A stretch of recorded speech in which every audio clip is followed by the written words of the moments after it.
Salam salam la famille Outsider, j'espère que vous allez bien, vous êtes en paix et en santé. On se retrouve encore une fois avec Wilou, ça fait quelque temps qu'on s'était pas capté. Ouais. Là on se retrouve, on vient de terminer une vidéo sur le Ballon d'Or, j'espère que vous allez apprécier. Cependant, bon, Wilou lui-même il le sait, de temps en temps c'est important, tu vois, d'avoir un tout petit peu de tocarisme, c'est vraiment important en fait. C'est un concept qu'on ne peut plus nier. Non, c'est un concept essentiel dans le monde du football, tu vois, parce qu'il fallait bien qu'on réussisse à créer cette division-là, tu vois, entre les superstars et les tocards. Mais de temps en temps, tu peux passer de tocard à superstar. Ça a été le cas de Vinicius, vous-même vous le savez. Karim Benzema était là, il a bien dit que le boy il joue contre lui, mais après, avec le boy, il a gagné une Ligue des Champions. Et le boy a été décisif. Donc c'est pour dire à quel point c'est ça le monde du football. Je pense que dans ma conception des choses, il fallait que je trouve un mot pour pouvoir être, j'ai envie de dire, dur, mais sans être vraiment dur, tu vois. Et je suis content que les gens ils aient adhéré à cette idée-là, parce que, je sais pas, au début, quand je faisais quand j'ai commencé, je me suis dit, mais comment je peux dire que vraiment il m'énerve, quoi, tu vois, mais sans être dans comment on appelle ça, dans l'obscénité, tu vois. C'est important de ne pas être dans l'obscénité, surtout en plus de ça, je savais que j'allais avoir mes parents, ils allaient regarder les vidéos, tout ça, donc si j'étais là en train de si je me fâchais trop, j'apprécie ça, la bonne éducation. Ah, mon gars, on allait me recadrer directement en disant, hey, Stadio, on t'a pas éduqué comme ça. Donc, heureusement, les gens ont capté ce concept-là, le tocarisme. Donc voilà. Wilou, avant de commencer la vidéo, comment tu vas? Est-ce que tu as vu du tocarisme au Japon ou bien c'est comment? Apparemment, ils sont très disciplinés, les frérots là-bas. Ouais, extrêmement organisé, extrêmement efficient. Pas d'autocarisme culinaire. Je sais que c'est un sujet qui te tient particulièrement à cœur. Le Japon, niveau food, c'était juste extraordinaire et ça me manque déjà beaucoup.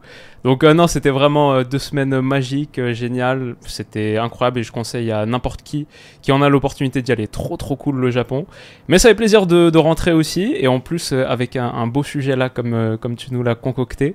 On vient de faire Ballon d'Or, mais je trouve Tocard d'Or c'est beaucoup plus drôle. Et t'as raison, c'est un concept important. Il y a quelques années, moi je me souviens, un des premiers trucs que j'ai commencé à lire quand je me suis intéressé au monde du foot et tout, c'était les cahiers du foot, et ils faisaient, les cahiers du football, une publication, ils faisaient le ballon de plomb. Il y avait le ballon d'or, et en même temps, eux, ils faisaient le ballon de plomb, ou peut-être à la fin de la saison en Ligue 1, etc. Et c'était à la fois le joueur le plus mauvais, mais je crois aussi le plus détestable, ou un truc comme ça, enfin vraiment un truc assez calamiteux, sordide. J'aime bien le Tocard d'Or. Je crois que tu vas avoir du mal à faire une cérémonie et à inviter beaucoup de personnes pour y participer, parce que déjà, juste pour le Ballon d'Or, quand les gens le gagnent pas, ils se déplacent pas. Mais alors le Tocard d'Or, ça va être complexe. Mais j'ai hâte d'en sortir quelques-uns. Et même au-delà des joueurs, je crois qu'il y a des équipes, il y a des événements, il y a tout un tas de trucs qu'on peut mettre là-dedans. Donc, comme à ton habitude, très bon sujet. Je kiffe et c'est parti. Bah écoute, on va commencer directement. Je sais pas, t'as envie d'ouvrir le bal? Allez, vas-y, j'en ai tellement, mec. Il y a eu beaucoup de tocards aussi. Finalement, au début, tu dis, ouais, et puis après, tu commences à creuser. Il y en a 50 qui tombent. Donc, le premier que je vais donner, ça a quand même été une année de Coupe du Monde. Et mes tocards d'or au pluriel, c'est une catégorie, c'est un peu les Européens à la Coupe du Monde. Parce que quand je pense à la Coupe du Monde de la Belgique, quand je pense à la Coupe du Monde de l'Allemagne, quand je pense à la Coupe du Monde du Danemark, même Espagne et Portugal, le Portugal qui éclate la Suisse et qui fait un peu le beau, et puis après derrière, y a rien contre le Maroc. L'Espagne, ils sont avec le Costa Rica, rien de s'être fait éliminer, et voilà, ils sortent aussi contre le Maroc. Bah voilà, ça a été la Coupe du Monde, à la fin, ça a été la Coupe du Monde gagnée par un pays d'Amérique du Sud. Ça a été la Coupe du Monde des surprises asiatiques et bien sûr africaines, avec le Maroc en demi-finale de Coupe du Monde pour la première fois du continent. Mais ça a aussi été, il y a eu pas mal de déceptions européennes. Donc voilà, c'est mon petit truc soft. À la fin, on a quand même France en finale. L'Angleterre était un très gros morceau, aurait pu aller encore plus loin s'il n'est pas sorti par la France. Et la Croatie en demi-finale contre l'Argentine. Mais ouais, peut-être les Européens du mondial. J'aime bien. Comme tu es dans une vibe de Coupe du Monde, j'ai envie de rester un tout petit peu dans cette vibe de Coupe du Monde là. Allez. Et pour moi, effectivement. Alors, pour ton information, dans le champ lexical outsider, le pluriel de tocard, c'est les tocos, tu vois. Les tocos, oui. Voilà, c'est des tocos. Je vais essayer de mettre à jour le programme. Les Européens ont été des vrais tocos, mais ils sont venus. Les gars sont venus et tout tranquille, ils se sont fait taper. C'est vrai qu'ils sont pas gérés. Franchement, ils ont été très décevants. Très décevants. c'était très très décevant, les Allemands, tout ça. Tu me parlais de la Belgique et il y a un moment en fait de tocarisme, je pense qu'il y en a peut-être souvent beaucoup, il y en a peut-être que certains qui s'en rappellent. Un attaquant belge, franchement, notre copain Romelu Lukaku, il est rentré face à la Croatie, mais je ne vais jamais oublier ce moment-là. Je ne vais jamais oublier ça, je vais jamais oublier ça. Ça, c'était le tocarisme. Ça, pour moi, c'est ça le tocarisme. Mais Lukaku, c'est un grand joueur. Lukaku ne doit pas rater ça. Le ballon est venu sur lui là, mais poitrine, mais donne le truc, il a raté. C'était incroyable. Il y a eu 2-3 ratés de Lukaku, tu comprends pas, la balle est là sur la ligne, s'il te plaît, claque le ballon. Frérot, franchement, c'est terrible. C'est terrible parce qu'un gars comme Lukaku qui a été tellement fort sur certaines périodes avec l'Inter, c'était le retour au sommet, il était extraordinaire. Mais en vrai, cette action-là avec la Belgique, bah, peut-être qu'à la fin de sa carrière, ce sera l'action dominante en vrai. Ce sera l'image auquel on pense quand on pense à Romelu Lukaku, peut-être avant les autres. Parce que ouais, la Belgique se qualifie s'il la marque. Bah ouais, tout à fait. Ouais, chaud. Tout à fait. Et là, il ne se gère pas. Donc voilà, un grand moment de tocarisme au courant de la Coupe du Monde. J'ai envie d'enchaîner même rapidement comme ça. Allez. Et de parler, tu vois, au courant de cette saison-ci, on s'est rendu compte qu'il y en a qui nous fatiguent. Et ça, c'est les arbitres. C'est les arbitres. On est fatigués. Franchement, on est très, très fatigués. Et là, j'ai envie de parler de la PSG Moll de la Première Ligue.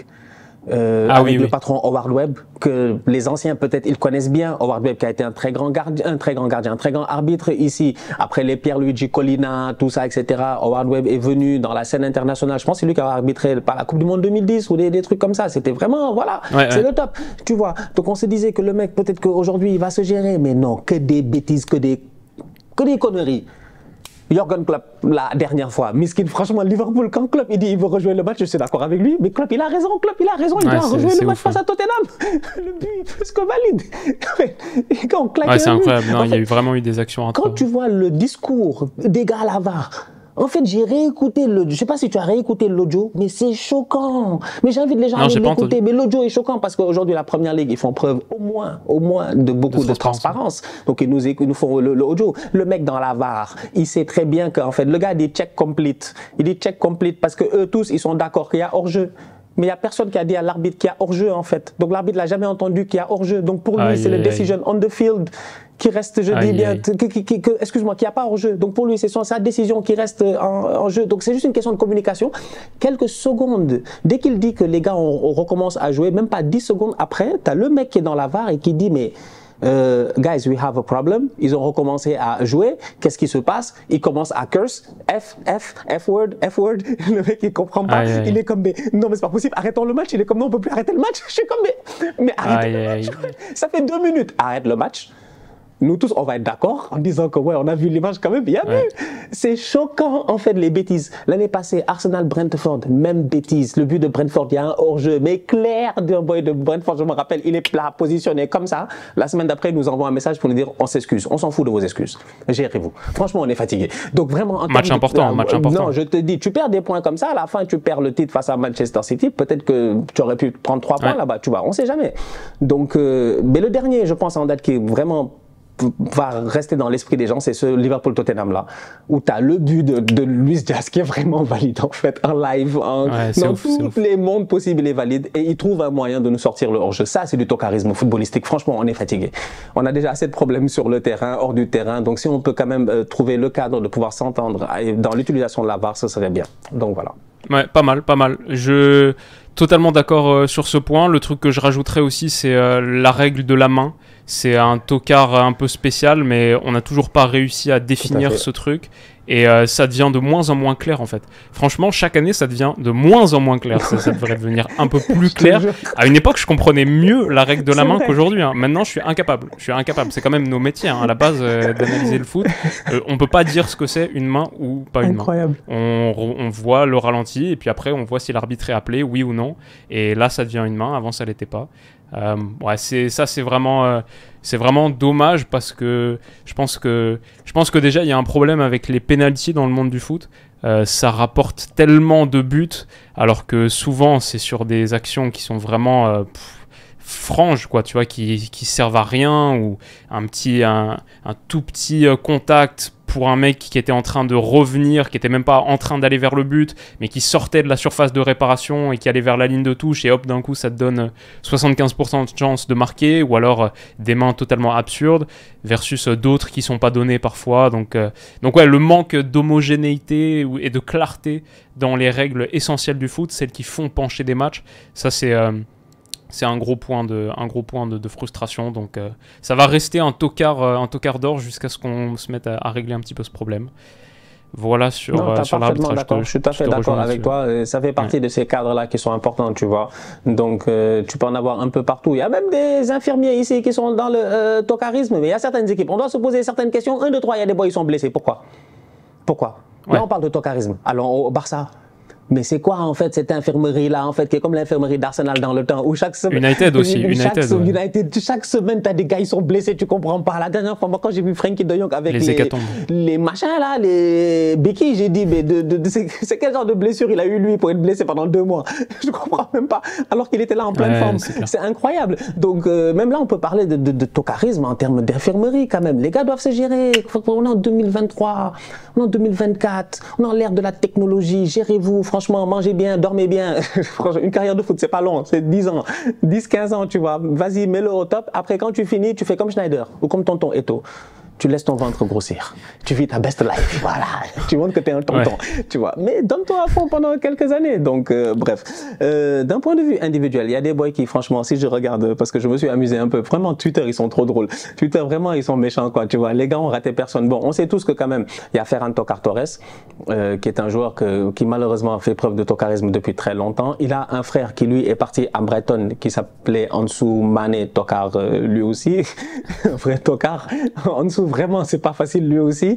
Mais aujourd'hui, Ferran, il fait un très bon début de saison. Cependant, les attentes, elles sont là. Par rapport au prix aussi, il faut pas oublier, c'est des 60 et quelques millions, elles sont là.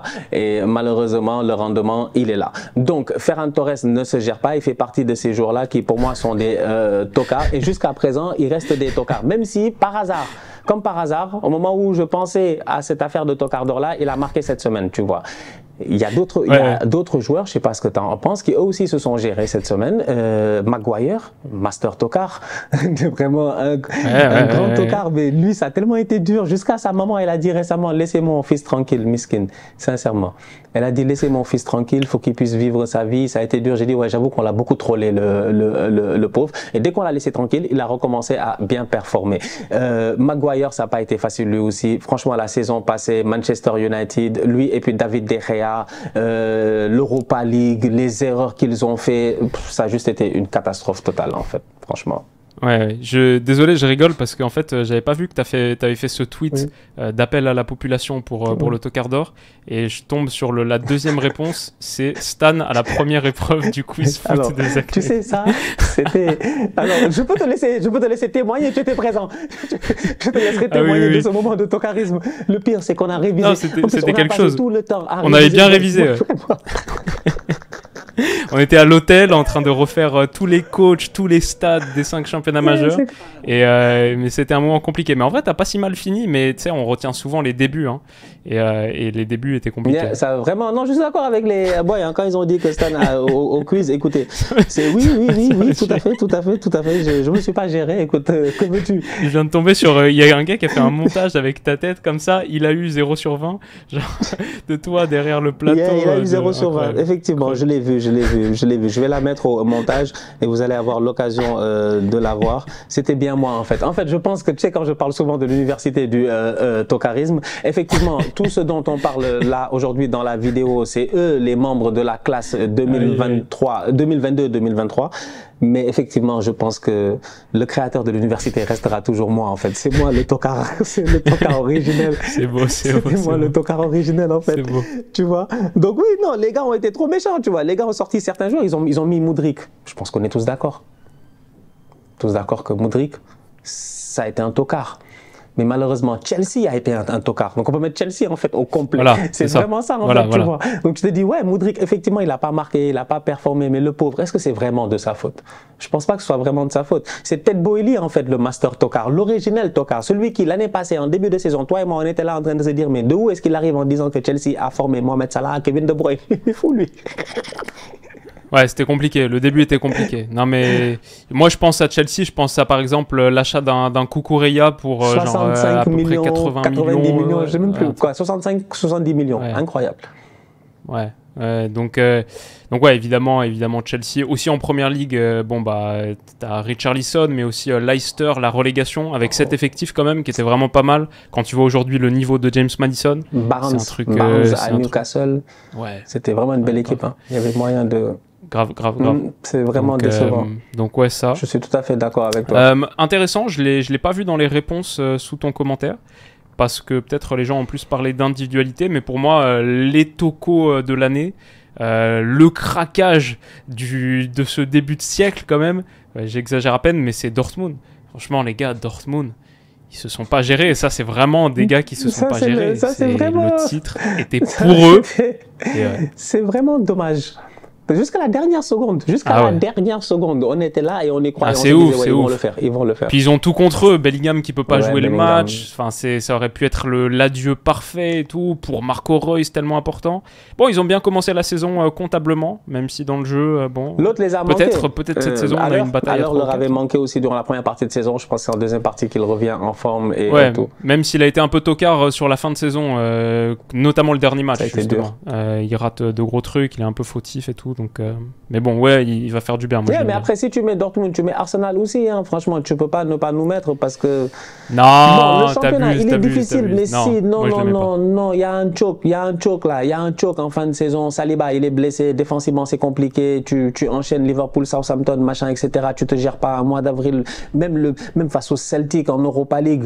Mais c'était pas Celtic. Il y a un petit choke, mais juste le fait d'être là à ce moment de la saison, face à ce Manchester City là, c'est déjà une énorme performance. Les gens vont te dire que ok, déjà en première ligue, quand tu te qualifies en Ligue des Champions, c'est un titre. Je dis ok, d'accord, fair enough. Ça faisait 7 ans qu'on n'était pas là, 6 ans qu'on n'était pas là, donc ok, je suis d'accord. C'est vrai qu'on est revenu.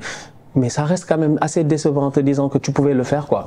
Quand tu regardes, tu te dis tu pouvais le faire, tu vois. Ça, c'est pas joué à grand-chose. Ça, c'est joué à quoi, 4-5 points. Ça, c'est pas forcément joué à grand-chose. Il y avait moyen de le faire. Non, et malheureusement, mais bon, c'est moins pire que Dortmund, qui, eux, avaient vraiment un boulevard, qui avait un Bayern qui était malade. Parce que autant City, Pep, il était en pleine forme. En Ligue des Champions, ça a marché bien. Tout allait très, très bien. Il n'y avait pas de blessés majeurs. Autant au Bayern, ils ont changé de coach. Ils ont même viré les comment ils s'appellent? Les Salihamidzic. Ça, c'était dans mon moment tocard de la saison aussi. L'action de Kane et Salihamidzic, ça c'est vraiment, il y avait que du. Alors là-bas, vraiment, ça, si on doit parler de. Ouais, la saison passée, je suis d'accord. Je pense que même les fans du Bayern, souvent ils sont fâchés. Souvent, dès qu'on parle du Bayern, les fans du Bayern, là, les Bavarois, ils sont fâchés. Ouais, machin, tout ça, vous nous sous-estimez, vous ne sous-estimez pas, vous avez fait les tocards.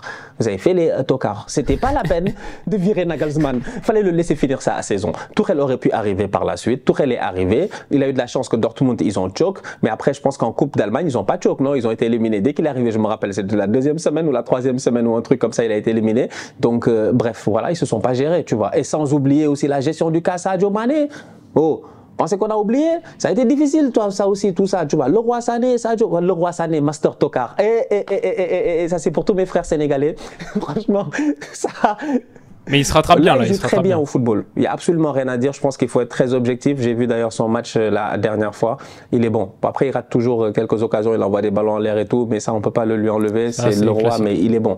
Mais l'année passée, avec Sadio Mané, il ne s'est pas géré. Quand même, Sadio, c'est son grand frère. Je pense qu'il aurait pu avoir un peu plus de respect. En plus, le roi Sané, son papa, il a joué pour l'équipe nationale du Sénégal. C'est pas comme si, en fait, il est inconnu au bataillon. Son père est Galsen. Je ne sais pas où est son problème, lui. En fait, je m'attendais vraiment un petit respect quand même, tu vois. Un minimum, tu vois. Mais bon, il s'est passé ce qui s'est passé. Il est dans ma liste des tocards de la saison. Donc voilà, ça c'est personnel. Hein. Je fais ce que je veux. Bah ça tombe bien parce que moi j'avais Mané dans ma liste des tocards de la saison.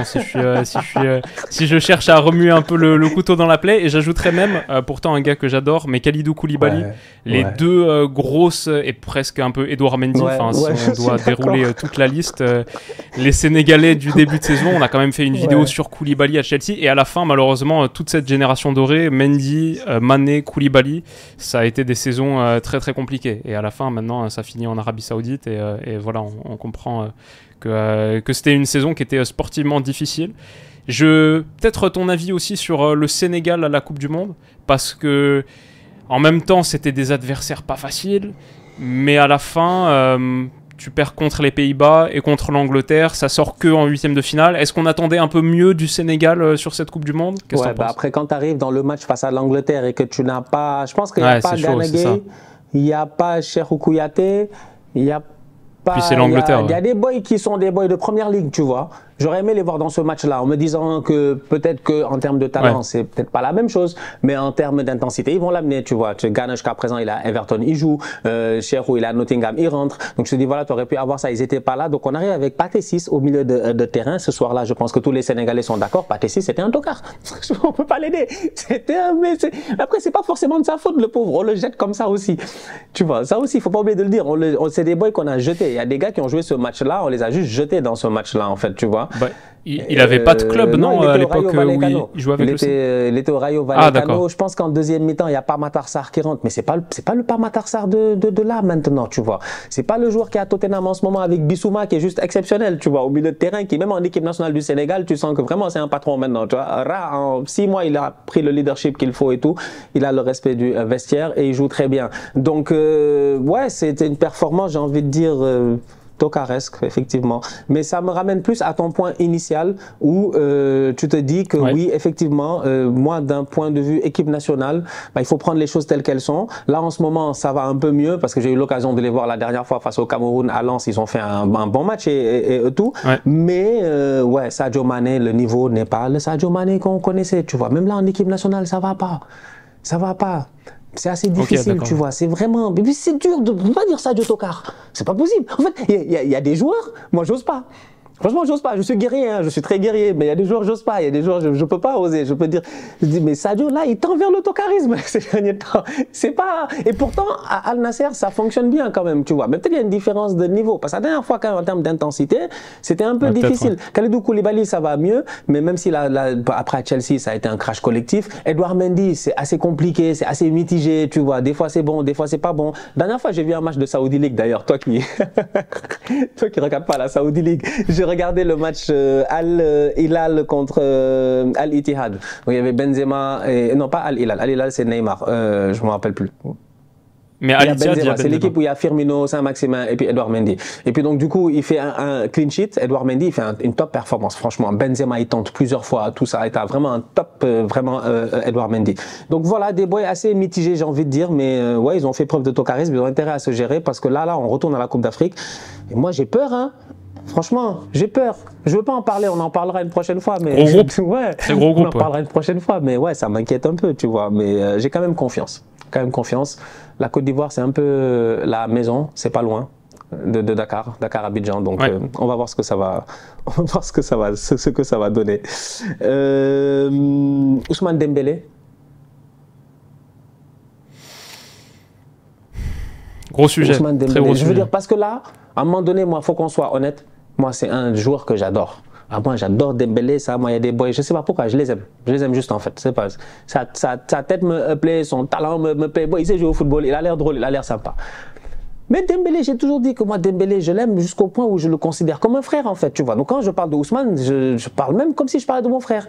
Mais si c'était que moi, je donnerais des tapes derrière la tête en disant mais boy, le tocarisme là, il peut pas sortir de ton corps un tout petit peu et commence à te gérer. Chaque semaine, on est là, on voit Kingsley Coman, machin, homme du match, des boys là, ils sont là, des ailiers à gauche et à droite. Ousmane, quand est-ce qu'il va nous faire un truc? On va tous s'asseoir, on va dire ouais, ça c'est le Dembélé qu'on a vu à Rennes, à Dortmund et qu'après on n'a plus jamais revu. Je suis fatigué. Ah, il manque des buts, et des passes D. Je pense que s'il n'y a pas hors-jeu de quelques centimètres l'autre soir... C'est incroyable. C'est quoi ces statistiques? Au moins, il n'y a pas de blessure. Au moins, il n'y a pas de grosses blessures là sur le début de saison au PSG parce que c'est un truc toujours encore à craindre quoi avec Ousmane, c'est que les bonnes performances sur le papier, que l'élan soit brisé quoi à cause de blessures. Mais ouais, maintenant il faut les contributions décisives, il faut la monnaie sonnante et trébuchante. C'est la currency du foot, les buts, les passes D. Parce que sinon dans le jeu c'est loin d'être inintéressant. Mais c'est vrai qu'après tu t'exposes à des moments de fort tocarisme quand tu rates des très très grosses actions et ouais, c'est dommage. Ces 2 dernières saisons, elles sont pas mal quand même, hein, tu vois, au Barça, bon, plus ou moins, si tu regardes, tu te dis, bon, 2021-2022, je me rappelle, il est blessé toute la première partie de saison, il revient en janvier, il joue 15 matchs titulaires, il met 13 passes décisives. Je me rappelle très bien, il avait été exceptionnel, il était là à frapper des corners, à faire des bons centres et tout. La saison d'après, tu regardes et tu te dis, bon, 5 buts, 7 passes D, donc c'est difficile, quoi. Ousmane, franchement, j'ai l'impression, Ousmane lui-même, en fait, il ne sait plus comment marquer. Parce que ça fait longtemps que...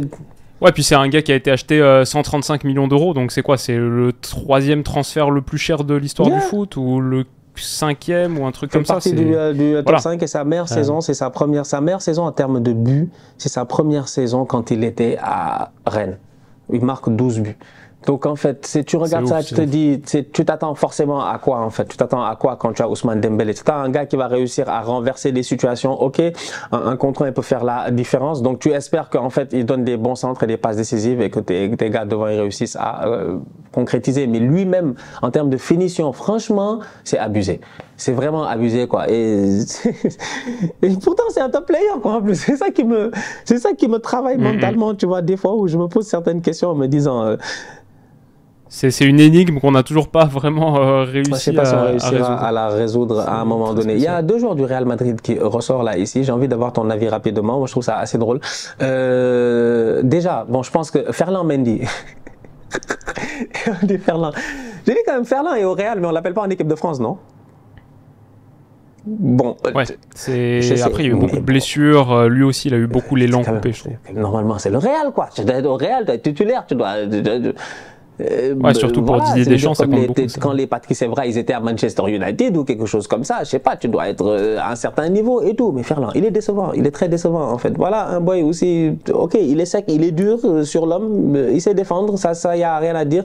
Mais après, quand tu es passé de Marcelo en termes de centre, de passes décisives, les Roberto Carlos et tout ce côté gauche là un peu sensationnel, et que tu arrives là sur Ferland Mendy, ça devient beaucoup plus compliqué, tu vois. Donc ouais, c'est dommage parce qu'à l'OL, il était vraiment extraordinaire, hein. Franchement, c'est les 2 années, je pense, qui passent à Lyon.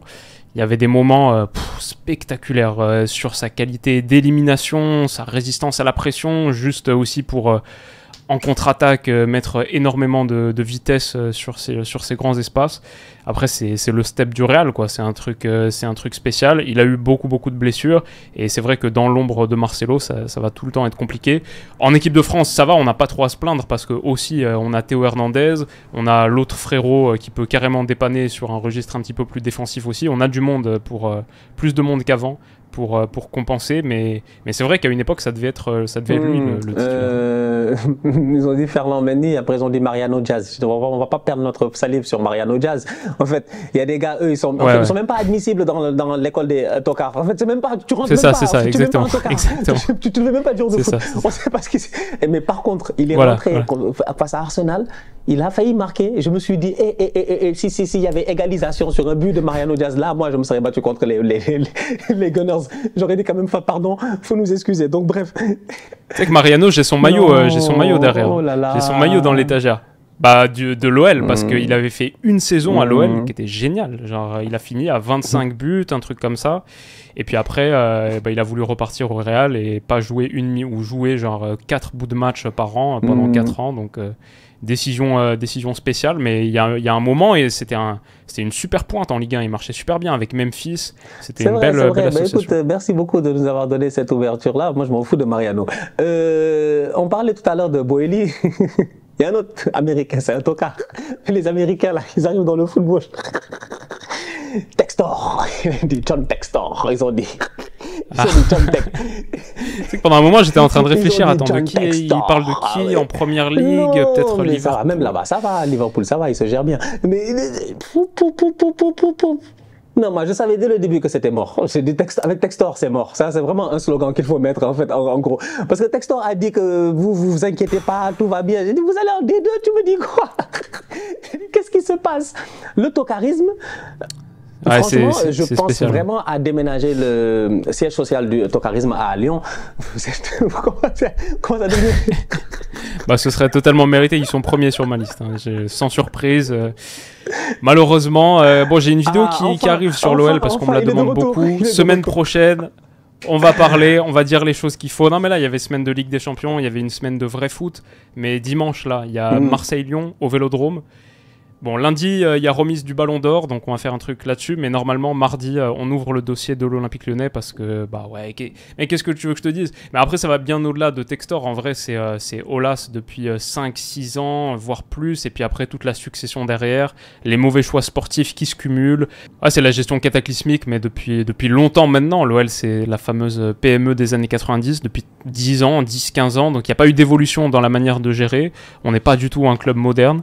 Et là, t'en payes les pots, enfin tu payes les pots cassés aujourd'hui, donc Textor, il y a des déclarations qui sont limites, la gestion actuelle, elle me fait vraiment pas kiffer, mais les problèmes, ils remontent d'il y a longtemps, c'est comme toujours, je pense, avec les cycles de décision, que ce soit sportif ou politique, etc., bah, tu vois souvent les effets avec 1 ou 2 temps de latence, quoi. Tu vois les effets économiques d'une décision économique, tu la vois 10 ans plus tard ou 5 ans plus tard. Bah là, avec l'OL, on voit la suite de la politique sportive catastrophique qui a été menée depuis 10 ans. Bon, bah maintenant, on en est là. Alors, est-ce qu'on va aller en Ligue 2 ? Je vais dire non, quand même. Je pense qu'il y a trop de qualité individuelle. Et là-dessus, je suis un peu d'accord, même si la communication n'est pas bonne, je suis un peu d'accord avec le point de Textor. Je pense qu'il y a quand même des individus, même si c'est une équipe de foot que je trouve détestable, qui joue évidemment mal, mais même il y a beaucoup de fondements, un peu même mentaux de la manière de jouer au foot, que je trouve ça horrible. Mais la vérité, c'est qu'en foot, quelques victoires par-ci, par-là, par des moments d'éclair de génie, ça arrive. Et je crois que en Ligue 1, on devrait s'en sortir. J'espère. On va pas faire une grande saison, mais je pense que normalement, on devrait éviter la relégation. J'ai pas regardé ce que ça donne niveau prono, etc. Le truc qui est le plus je sais pas si on est tombé dans les 17e, 18e au niveau des bookmakers. Je me demande ce qu'eux en pensent. Mais bon, je pense que ça devrait aller. Mais bon, après, oui, on est les tocos ultimes. J'ai rien de plus à dire là-dessus. Et ça fait mal, hein, franchement, ça fait mal. D'autant plus là sur ces semaines de Ligue des Champions où tu vois, je vois certaines équipes, je me remets dans l'état d'esprit de, tu sais, je regarde le PSG hier et je me dis, ouah, je me souviens à l'époque quand je me présentais devant le match de l'OL de Ligue des Champions avec cette petite tension, cette petite nervosité, bah toi que tu retrouves devant Arsenal, etc. Et c'est un sentiment spécial et il y a une époque, on n'était pas si loin, en 2020 là. De la gagner. Ouais, avant, c'est ça, 2005, 2006, on n'était pas très très loin. Et en 2020 même, demi-finale contre le grand Bayern d'Hansi Flick, on touche une fois le poteau, on a un face-à-face à 0-0, etc. Il y a eu plusieurs moments, il y a 2 fois on est allé en demi-finale de Ligue des Champions, on a été une fois en demi-finale d'Europa League il n'y a pas très très longtemps contre l'Ajax, donc on a connu des énormes soirées européennes. Et en vrai, bon bah pas le palmarès malheureusement, mais l'indice UEFA de la France au 21e siècle, c'est l'OL qui l'a le mieux porté. Donc on a eu de grands moments de lumière. C'est pas n'importe quel club qui a mal en ce moment, c'est pas n'importe quel club qui sombre effectivement dans l'autocarisme. C'est un peu dommage, hein. Franchement, j'espère que vous allez vous en sortir parce que on rigole, mais faut pas aller rejoindre Saint-Etienne en D2. Quoi, non, c'est clair, mec. Non, bah ça, là, ils vont plus vous respecter. Là, vraiment, en plus, moi, j'ai vraiment pas de chance parce que je déménage à Amsterdam et l'Ajax, c'est la même chose. Hein. L'Ajax, c'est catastrophique en ce moment va aussi. Plus, hein, donc, t'as vu je peux même pas changer de club et partir sur l'Ajax, c'est pareil. Donc, la dernière fois même, le match avait été suspendu, je ne me rappelle plus, juste avant la trêve internationale, les supporters se sont... Voilà, le match a été arrêté à la 30e et quelques minutes, la 30e ou 40e et quelques minutes. C'est horrible. Donc c'est assez dur au niveau de l'Ajax aussi là-bas, franchement. Écoute, c'est pas simple, écoute, c'est comme ça, il faut essayer de s'en sortir, mais je l'ai toujours dit, l'autocarisme n'est pas une condition permanente. C'est pas une condition, c'est pas une maladie incurable, en fait. Il y a moyen de pouvoir s'en sortir, tu vois, des fois. Moi, j'ai été dans l'autocarisme à certaines phases de ma vie. Aujourd'hui, je considère ne plus être dans l'autocarisme, mais quand même, je suis là pour les superviser, tous ces tocards. On va en parler d'un là maintenant. Il revient beaucoup. 65 million down the drain, they say. Kai Havertz. Mais Kai Havertz scores again. Bon, il nous a mis un but, on a sorti une chanson. Après, depuis lors, le frère, il marque plus. Là, c'est difficile. Donc, le Kai là, qu'on veut nous forcer dans cette position. C'est vrai qu'il a un bon profil d'autocar, lui. Hein. Ouais, lui, franchement, lui, c'est vraiment... Il correspond à la description, à la job description. L'archétype du autocar, Kai Havertz. J'en fais quoi, moi, en fait, de mon Kai Havertz? J'ai envie de dire que oui, c'est un tocard, effectivement, parce que c'est pas facile, en fait. Mais est-ce qu'il est vraiment un tocard de sa faute? Est-ce que c'est pas parce qu'on a envie de lui faire mettre les chaussures de Granit Xhaka, qui ne sont pas des chaussures qui sont faciles à chausser, tu vois, parce que Granit Xhaka, il a été très bon. J'ai paniqué, là, sur l'enchaînement, tu vois, l'enchaînement de Xhaka chaussé. J'ai paniqué, je me suis dit, ma langue va faucher, mais elle a tenu, tu vois. Mais effectivement, il est meilleur quand il joue en neuf, il est meilleur en point de fixation. Face à Manchester City, il rentre, il est en pointe, il est pertinent. Tu fais quoi de Kai Havertz en fait, finalement? Tocard, pas tocard, il gradue pas. Ouais, c'est compliqué, on a envie de toujours lui laisser plus de temps quand même. Hein. Mais c'est vrai qu'il y a des gars, ils rentrent dans n'importe quel système. Il y a d'autres, tu te dis, ils peuvent jouer de partout, mais ça marche pas vraiment, ça marche nulle part vraiment très bien, quoi. Genre là, je pense à Julian Alvarez, par exemple, qui est... avec la grosse blessure là de Kevin De Bruyne, bah, il est un petit peu plus bas, dans un rôle un peu hybride, 10, 9, parfois un peu sur le côté. En vrai, Alvarez, t'as l'impression que tu peux le mettre partout. Et Havertz, sur le début de saison, t'as l'impression que tu peux le mettre nulle part vraiment, quoi. Donc c'est difficile, et pourtant, il a des qualités, mais... Ouais, j'ai pas envie d'abandonner, il a que 24 ans, peut-être qu'il manque encore un petit déclic, peut-être que ça peut venir, mais c'est vrai que plus les clubs passent, et moins ça marche, plus tu dis... Mais bon, après, ça fait pas si longtemps que ça non plus. On n'est même pas à un quart de la saison. On est à un quart de la saison. 9 journées de Premier League. Donc, bon, peut-être soyons un peu plus patients.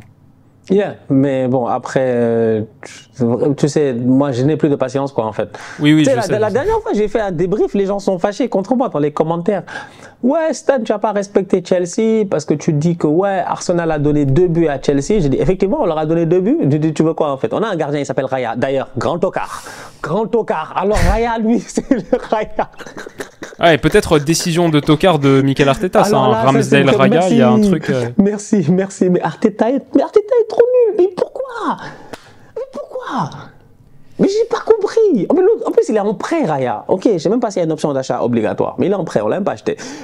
Il me fatigue. Chaque semaine, il me stresse. Il sort des ballons, des mauvaises relances, des machins, etc. Donc bref, on joue face à Chelsea. Pourquoi je dis j'ai pas de patience? C'est parce que j'ai de l'exigence. J'en ai marre, en fait, d'être patient. J'en ai marre. I wanna be the best. Contre Séville, j'ai vu que sur la toute fin de match, là, la sortie aérienne, compliquée. Hein, vous pouvez repartir avec le nul. Mais Punch, le ballon, il est passé à travers. Le ballon a failli rentrer, mec. Tu vois, les Saliba, tout le monde a paniqué. Mec, tout le monde est là. Ouais. Qu'est-ce qui va se passer? C'est pas sérieux, en fait. Je dis vraiment, Raya, je ne sais pas. Je cherche, en fait, je cherche. Mauvaise nouvelle, il y a une obligation d'achat, hein, c'est 27 millions de livres. Purée, 27 millions, 27 millions down the drain. 35 millions d'euros. 35 millions down the drain, en fait. Voilà un mec qui va venir, il va nous fatiguer. C'est vrai que si tu mets Havertz et Raya, les deux transferts ensemble, et que tu fais un package là à 100 millions d'euros, et peut-être il y avait mieux à faire. Bon, tu te dis que tu aurais pu dépenser l'argent autrement. Tu aurais pu faire d'autres choses beaucoup plus pertinentes, en fait, tu vois. Ce qui est dommage. Le seul que tu peux saluer, c'est Tchep. Franchement, Rice, lui, il fait le travail. Lui, il n'y a rien à dire. Lui, c'est top player. Lui, il est vraiment masterclass sur masterclass. Moi, je discute même pas avec Rice dans l'équipe. Mais le reste, c'est assez décevant. Donc oui, Raya, il m'a déçu. Gros tocard. Là, il s'en est sorti récemment. C'est Richarlison. Ouais. Bah, ça, c'est sûr. Alors là, vraiment, une saison, mais incroyable. Mais vraiment incroyable. Il a marqué que face à Marseille. En fait, c'est là où je dis Marseille aussi. Non, et mec, il a aussi marqué le plus beau but de la Coupe du Monde. Oui, c'est vrai, il a mis la reprise de volée là. C'est vrai, c'est vrai. Ça va dans ton sens, c'est la saison qui est dingue, quoi. C'est la saison, elle est dingue. C'est incroyable. Il a été nul. Mais là, récemment, ça va un peu mieux. À un moment donné, même, j'ai eu peur pour lui parce qu'il sort dans un match face au Brésil, il est sur le banc, il se met à pleurer. Il se pose des questions. Qu'est-ce qui se passe? La malédiction et tout. Mais bon, ça va, Richarlison. Il a jamais été très très fort, hein, Richarlison aussi. Franchement, c'était le guerrier à Everton. C'était juste un guerrier à Everton. La phrase, elle fait tellement mal. Ouais, mais bon. Et je vais pas aller loin, moi. Et moi, les gars, ils vont me... Je te dis, Les gars vont me créer des problèmes. Surtout que j'ai appris durant la trêve internationale qu'il y a des joueurs de foot qui regardent les trucs. Ah bah oui, ça je te confirme. Ouais. Je dis, ces bandits-là, je suis désolé les gars, mais c'est comme ça. Il a jamais été très fort. C'est comme Rafinha. Rafinha, mec, à Leeds, il était là à bluffer les gens, machin, tout ça, etc. Tu te dis, bon, on a failli mettre 70-80 millions là-dessus. Hein. C'était entre le Barça et puis Arsenal. Il a choisi le Barça. C'est un très bon joueur, mais bon, voilà quoi. Donc, c'est des gars qui peuvent avoir des creux de temps en temps. C'était le cas de Richarlison qui ne sait absolument pas gérer la saison passée. Ça a été dur pour lui. En parlant de Barça, je sais pas ce que tu en penses, mais il y en a un, Miskin, il est même pas arrivé. Le pauvre, il a même pas encore commencé à jouer. C'est lui-même, il a payé son transfert. Il a fallu qu'il paye son transfert à Girona pour partir de Girona. Il a pris de l'argent de sa poche. Il arrive en traite de Tokar. C'est Aurel Roméo. C'est dur. Alors que pourtant, pas trop mal. Non ouais, pourtant, il fait ce qu'il peut. Mais bon, après, tu sais, j'ai toujours dit que les fans du Barça, ils ont une exigence. En même temps, tu sors d'une décennie de Busquets, voilà, ouais, c'est sûr en fait. Que. Tu vois, là, forcément, ouais. Ils mangeaient du prime rib. Vraiment, prime rib. Je sais pas comment t'appelles ça. La côte triple A, ça dépend des pays dans lesquels tu es, etc. Machin, c'était vraiment la viande des viandes, genre la viande que tu dois. Je suis désolé, il y en a ils mangent pas saignant, mais celle-là il faut la manger saignante un peu, tu vois, parce que sinon tu la tues. Alors qu'elle est déjà morte. Ils mangeaient ça. Et maintenant tu veux leur donner quoi?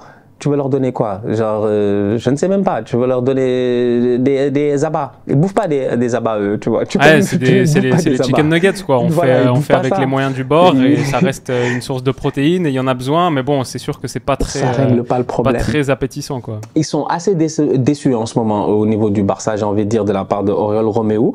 Moi, je trouve qu'il fait un boulot qui est pertinent dans ce qu'il essaie de faire. Après, effectivement, c'est pas Sergio Busquets. Son positionnement de temps en temps, tu sens que Busquets n'était pas rapide, mais il était assez intelligent pour se mettre dans des positions où on pouvait pas le blâmer forcément, tu vois, et tout. Ce qui n'est pas le cas d'Aurel Roméo, même hier en Ligue des Champions. Donc bref, voilà, je sais pas. Il rentre dans cette... malheureusement, il n'était pas forcément dans ma liste des tocards parce que, tu vois, pour être un tocard, faut vraiment être dans un grand club. C'est vraiment le tocarisme, c'est pour les gars qu'on respecte, qui jouent les grandes compétitions et tout ça. Sinon, tu n'es pas dans mon radar. C'est vraiment sous mon radar. Donc, Roméo, moi, je le regardais vraiment pas, en fait. Je me rappelle, Roméo, Southampton, tout ça, on s'est dit, peut-être que machin, tout ça. Bon, bref, après, il a disparu. Mais là, il est revenu dans mon radar, donc, on va voir ce que ça va donner au cours de la saison. Mais ils sont pas très satisfaits de la part de Roméo en ce moment, au niveau de la Liga. Je sais pas si tu en as d'autres.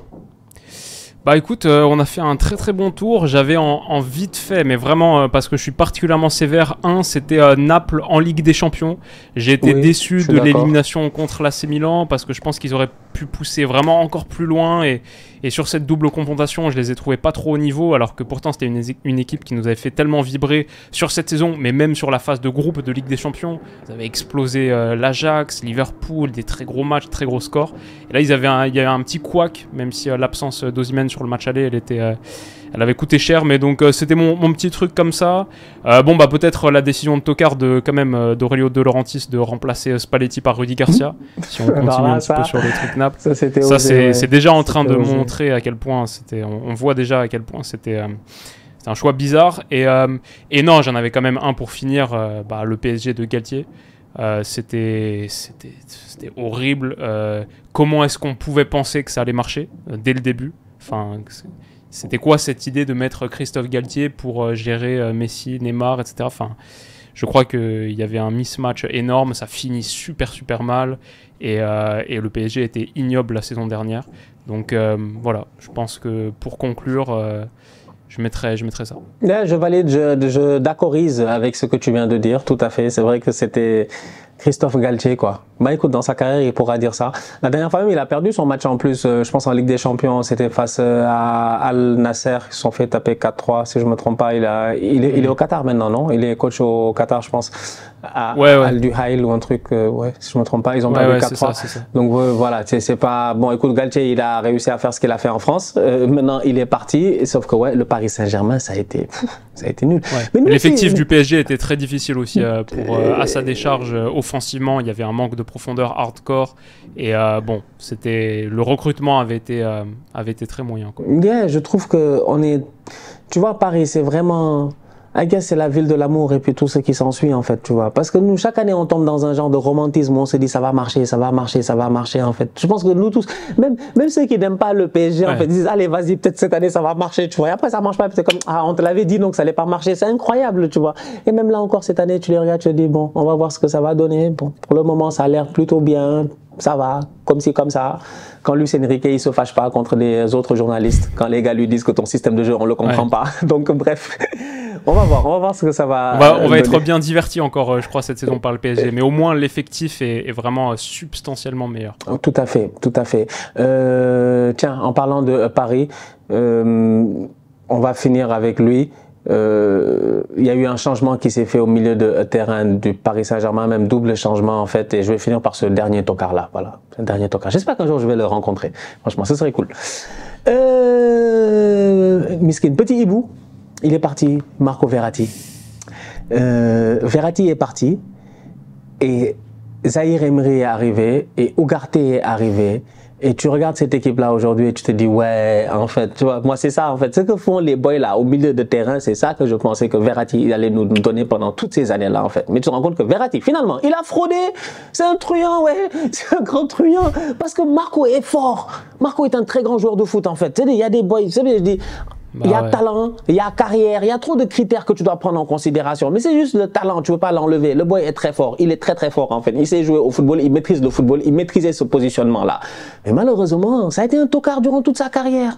Un manque de sérieux notoire, des blessures à répétition, peut-être une hygiène de vie qui n'était pas au top. Moi, je ne le connais pas personnellement, donc c'est pas mon problème. Mais la vérité, elle est là, quoi. C'est qu'il y avait des attentes. On peut même mettre Neymar à l'intérieur. Bon, après, c'est dur de le mettre parce que le pauvre, quand tu vois la blessure qu'il a, toi-même, tu as mal. Tu te dis non, c'est pas possible. Tu te dis, en fait, l'enfant là n'a pas de chance. Donc, bref, tu te dis des fois que ça se joue à rien. Ah, ça se joue à rien, mais pour moi, Verratti, quand même, sur ces dernières années, c'était pas facile. C'était pas du tout facile. Et là, aujourd'hui, je vois. Les pics de performance, oui, c'était ouf. Yeah. Alors que là, quand tu vois les petits là, les Zahir Emery, les Ugarte et tout, tu te dis, ouais, quand même, c'est le niveau que j'attendais. Donc voilà. La famille, dites-nous en commentaire si vous avez d'autres tocards, d'autres moments. D'autres tocos, tu vois. Moi-même, je me perds. Non, mais le toco, il est sorti comme ça. Je te dis, c'était United Séville, je pense, en Europa League. Chose que Derrière, il fait une connerie. Maguire fait une connerie. Ils perdent le match ou ils font match nul, je sais pas. Et ça sort comme ça. Et moi, ça me va très bien parce qu'en plus, à l'OL, on a eu un énorme tocard sur les dernières années. C'est Karl Toko Ekambi, justement. Donc, je trouve que le nom va à ravir. Karl Toko.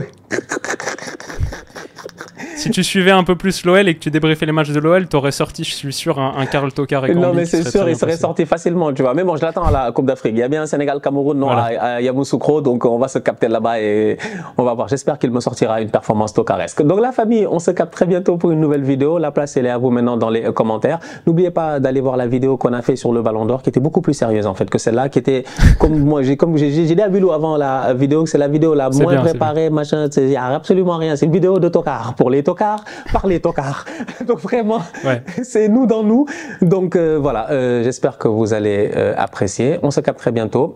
D'ici là, on continue à liker, on continue à partager. On s'abonne. On est ensemble, on reste en santé, c'est le plus important. Tous outsiders. Bisous.